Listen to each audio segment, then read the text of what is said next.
अस्सलामु अलैकुम dear students, अल्लाहुम्मा सल्ली अला मुहम्मदिन व अला आलि मुहम्मदिन व बारिक व सल्लिम अलैहि। तमाम स्टूडेंट्स को अपने channel study with Nasrullah Khan में खुश आमदीद कहूँगा। ऑडिटिंग की हमारी वीडियोस जारी हैं और इस सिलसिले में आज हम अपनी वीडियो एक टॉपिक मज़ीद कवर करेंगे जो कि है स्टैट्यूटरी रिपोर्ट्स। ऑडिटर की जो मुख्तलिफ रिपोर्ट्स वो बनाता है, चार तरह की रिपोर्ट्स हैं जो वो बनाएगा। एक स्टैट्यूटरी रिपोर्ट है, प्रोस्पेक्टस रिपोर्ट है, क्वालिफाइड अनक्वालिफाइड जो कि एनुअल रिपोर्ट्स के ज़मरे में आती हैं। तो उस सिलसिले में पहली रिपोर्ट जो हम कवर कर रहे हैं which is statutory report. What steps should be taken by an auditor for the purpose of statutory report. तो हम स्टार्ट करते हैं इंट्रोडक्शन में कि the companies are required to conduct statutory meeting after the getting certificate of commencement of business. कि जब भी एक जॉइंट स्टॉक कंपनी अपना certificate of commencement of business हासिल कर लेती है तो उसको हासिल करने के फौरन बाद उसको अपनी एक स्टैट्यूटरी मीटिंग हेल्ड कराना ज़रूरी होती है, जिसके अंदर उसने कि कितना कैश वसूल किया, कितने शेयर्स अलॉट किए, तो ये सारी मालूमात अपने शेयर होल्डर्स को देना होती है। In such a meeting, directors are required to forward a report to every member of the company called statutory report, or the work done by an auditor in respect of statutory report is called statutory audit. तो वो सारा काम जो एक auditor इस report के जमन में करेगा वो स्टैट्यूटरी ऑडिट कहलाता है। सेक्शन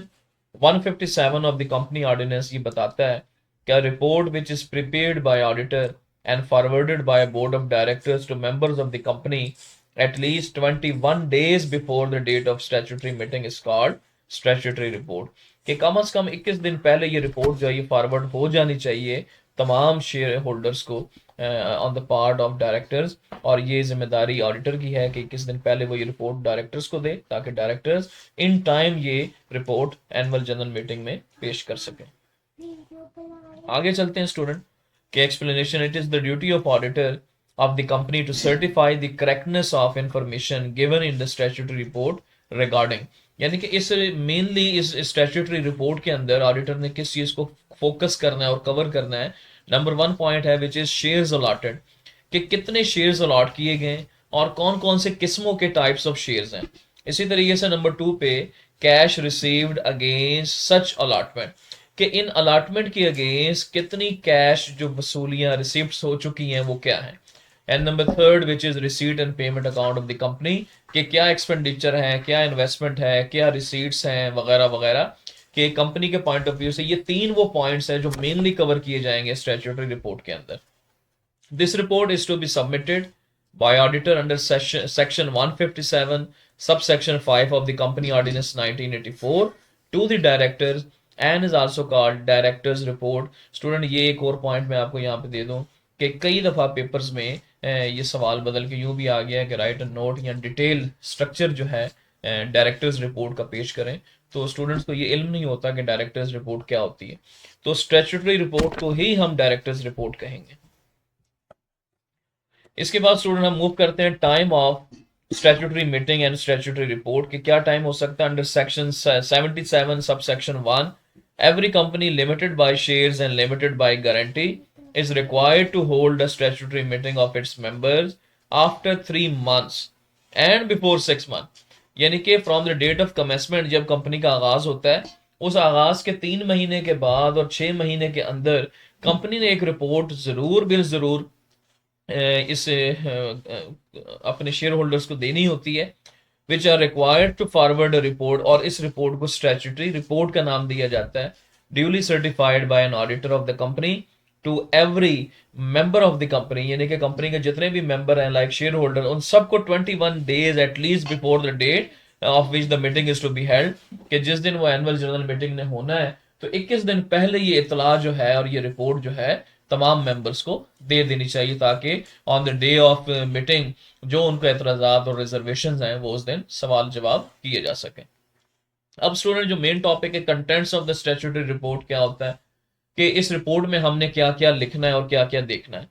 तो the contents of the statutory report जो कि गवर्नड है section 156 sub section 3 company ordinance 1984, जिसमें नंबर 1 इसमें होता है कि क्या शेयर्स अलॉट किए गए। सेक्शन 157 सब सेक्शन 3A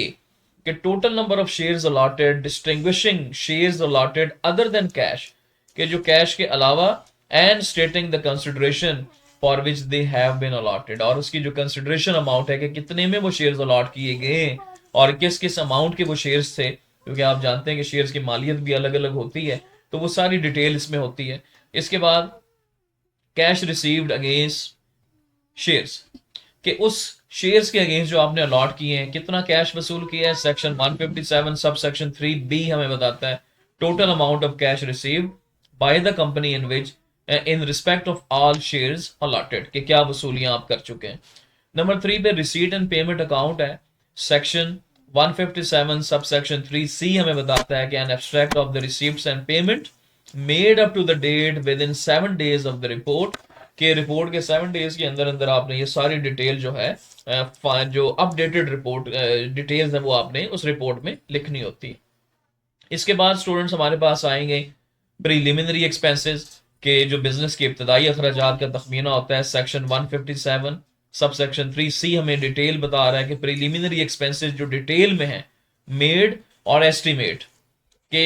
जो हो चुके हैं और जो अब मजीद अभी आपके एस्टिमेटेड हैं, कि जो आपने एस्टिमेट लगाया कि ये अखराजात अभी मजीद प्राइमरी होंगे प्रीलिमिनरी, तो आपकी उसकी भी डिटेल सारी लगानी है। इसी तरीके से particulars of the directors like section 157(3)D के details of the name, addresses, the occupations of the director, chief executive, secretary, auditor and legal adviser of the company, ये सब के नाम, पते, रहाइश के फ़ोन नंबर्स, पूरी डिटेल में इनकी जो ब्रीफ है डिस्क्रिप्शन वो इस स्टैट्यूटरी रिपोर्ट के अंदर लिखी जाएगी। इसी तरीके से नेक्स्ट स्टूडेंट हमारे पास है modification of contracts. Section 157 sub section 3C हमें ये गाइड 3E सॉरी वो गाइड कर रहा है कि particulars of contract modified and details of any modification और प्रपोज मॉडिफिकेशन जो भी हैं वो इसमें डिटेल में हम यहाँ पे शो करवाएंगे कि क्या क्या तब्दीलियां इनमें अगर हम करना चाहें या किसी भी शक में वो कर सकते हैं। इसके बाद अंडर राइटिंग कॉन्ट्रैक्ट्स होते हैं कि सेक्शन 157(3)F हमें बता रहा है कि the details of underwriting contracts and extent to which they have not been carried out, कि कहाँ तक ये हो सकते हैं और ये कहाँ तक ये कॉन्ट्रैक्ट नहीं होंगे, ये पूरी डिटेल हमें स्टैट्यूटरी रिपोर्ट्स के अंदर मिलेगी। इसी तरीके से कमीशन और ब्रोकरेज जो है कि सेक्शन 157(3)G हमें बता रहा है the particulars of any commission और ब्रोकरेज, ब्रोकरेज भी कमीशन का ही एक नाम है, पेड और टू बी पेड, जो आप अदा कर चुके हैं और जो अभी अदा करना है, और to be paid in connection with the issue और sale of share to any director, यानी कि कोई भी कंपनी के पॉइंट ऑफ व्यू से कोई इशू हो या डायरेक्टर्स का जो शेयर है चीफ एग्जीक्यूटिव का, सेक्रेटरी का, तो उस हवाले से जो कमीशन और ब्रोकरेज जो है जो आप पे कर चुके हैं, जो अभी जो आपने स्टिल पे करनी है वो कितनी है, उसकी टोटल मालियत, उसकी पूरी डिटेल स्टैट्यूटरी रिपोर्ट में शामिल होगी। इसी तरीके से कंपनी स्टेट ऑफ अफेयर्स के कंपनी का क्या अफेयर्स हैं वो किस में डील करती है, सेक्शन 154 सब सेक्शन 4 हमें ये मजीद गाइड करता है कि brief account of the state of the companies affairs and business plans including expansion, तो वो क्या आपके सारी एक्सपेंशन की डिटेल्स हैं वो इसमें शामिल होंगी। अब स्टूडेंट ये कंटेंट्स के बाद हम मूव कर चुके हैं कि duties of auditor regarding statutory report, तो various steps to be taken by auditor for the certification of points to be included in the statutory report, के बहुत से ऐसे स्टेप्स हैं जो एक ऑडिटर ने लेने हैं इस स्टैट्यूटरी रिपोर्ट को मुकम्मल करने के लिए अंडर सेक्शन 77 सब सेक्शन 4 जो हमें ये गाइड करता है कि number 1 examination of memorandum of association MOA, यानी कि कंपनी का जो मेमोरेंडम है जिसको कंपनी का आइन भी कहा जाता है कि सारी जो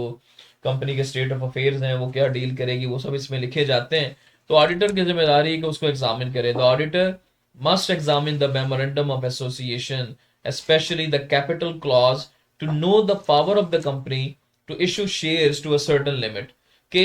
इसके जरिए वो कंपनी के वो पावर्स को जान पाए कि ये किस लिमिट तक एक कंपनी अपने ऑथोराइज कैपिटल के शेयर्स जो है वो इशू कर सकती है। तो वो जो एक मेमोरेंडम में जो जिक्र होगा ऑडिटर की जिम्मेदारी है कि उसको देखे कि कहीं कंपनी उसको बियॉन्ड तो नहीं चली गई या उसको क्रॉस तो नहीं कर बैठी है। इसी तरह point number 2 examination of article of association, के जो कंपनी के रूल्स एंड रेगुलेशंस हैं कि the auditor should examine the prospectus the article of association should be examined to know the contracts of subscription, के जो कंपनी के जो contracts of subscription है तो आर्टिकल ऑफ एसोसिएशन में मजीद उसकी डिटेल होती है, तो ऑडिटर ने उसको ज़रूर वेरीफाई करना है कि कहीं कंपनी कहीं उसके उन तमाम पॉइंट से बियॉन्ड ना चली जाए जो उसके ज़ाब्ते अख्तियार में ना हो। इसी तरीके से नंबर थर्ड पॉइंट पे एग्जामिनेशन जो प्रोस्पेक्टस है कि the auditor should examine the prospectus issued by the company and terms and conditions mentioned there, कि उस प्रोस्पेक्टस में जो टर्म्स एंड कंडीशन है उसके मुताबिक तमाम बुक्स ऑफ अकाउंट्स जो है वो प्रिपेयर किए जा रहे हैं और ड्रॉ किए जा रहे हैं। इसी तरह नंबर 4 पे examination of contracts of underwriting,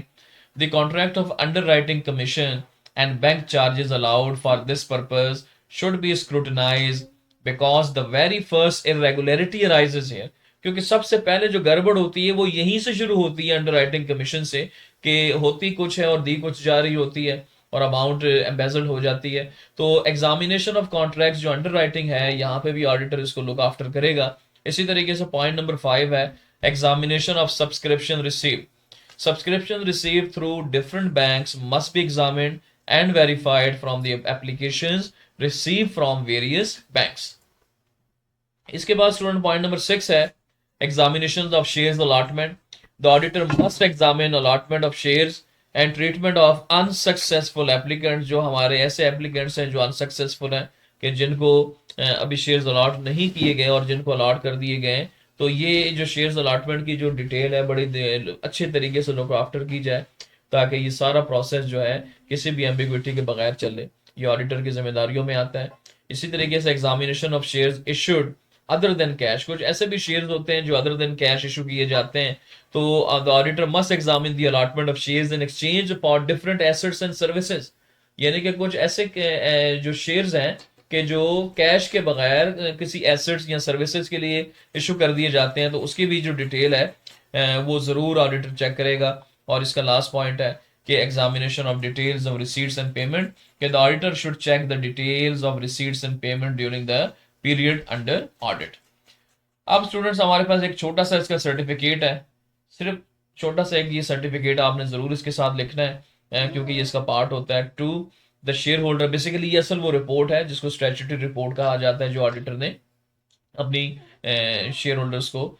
submit करनी होती है। तो the shareholders, Sitara textile mills, कोई भी कंपनी आ सकती है। We certify that the part of the above report which relate to the shares allotted by the company to the cash received in respect of such shares and to the receipts and payment of the company is correct। ये है जी असल point, is correct, कि वो सारा correct है। और we further certify that the said payments were made for the purpose of the company, कि ये तमाम पेमेंट्स जो हुई हैं ये कंपनी के मकासद के लिए हुई हैं, यानी कि ऐसा नहीं है कि शेयर होल्डर्स ने अपनी शेयर खर्चियों पे उसको खर्च कर दिया हो, ऐसा नहीं। और आखिर में yours faithfully Farooq Ahmed and company chartered accountant, जो भी आप उसका नाम दे सकते हैं। और आखिर में एक छोटा सा प्रिंसिपल के तौर पे हम कंक्लूजन लिख देते हैं कि the statutory report is very important for a public company as this report is to be presented in the statutory meeting, statutory meeting जो कि वेरी फर्स्ट मीटिंग है कंपनी की कमेंसमेंट के बाद पहली meeting, and the meeting will not be held if the auditor does not prepare this report, because इस meeting के अंदर जो मेन लुब्बे लुबाब है वो यही ऑडिटर की रिपोर्ट है जो बिफोर द शेयर होल्डर्स पेश करनी है। तो इन केस अगर ऑडिटर अपनी रिपोर्ट पेश ही ना कर पाए तो ये मीटिंग नहीं हो पाएगी और रिजल्टेंटली कंपनी को डिसॉल्व भी किया जा सकता है इस रिपोर्ट के पेश ना होने की वजह से। तो स्टूडेंट्स, उम्मीद करता हूँ कि आपको ये सवाल समझ भी आया होगा, और इन केस ऑफ क्यूरी अगर आपको कोई भी प्रॉब्लम है तो ज़रूर मुझे मैसेज करें। अगर कोई स्टूडेंट्स ऑनलाइन क्लासेस के लिए कोई टीचर की तलाश में है तो ज़रूर मुझे मैसेज करें। ऑनलाइन क्लासेस के लिए एक बेहतरीन तरीके से आपको क्लासेस अवेलेबल होंगी। तो अगर आप मेरे चैनल पे नए हैं और मेरी वीडियो से मुस्तफ़ीद हुए हैं तो ज़रूर मेरे channel study with Nasrullah Khan को लाइक करें, सब्सक्राइब करें, अपने दोस्तों के साथ शेयर करें, ताकि इस तरह की मज़ीद वीडियोज़ आपको मिलती रहें। अगली वीडियोज़ तक के लिए मुझे इजाज़त दें। अल्लाह हाफ़िज़।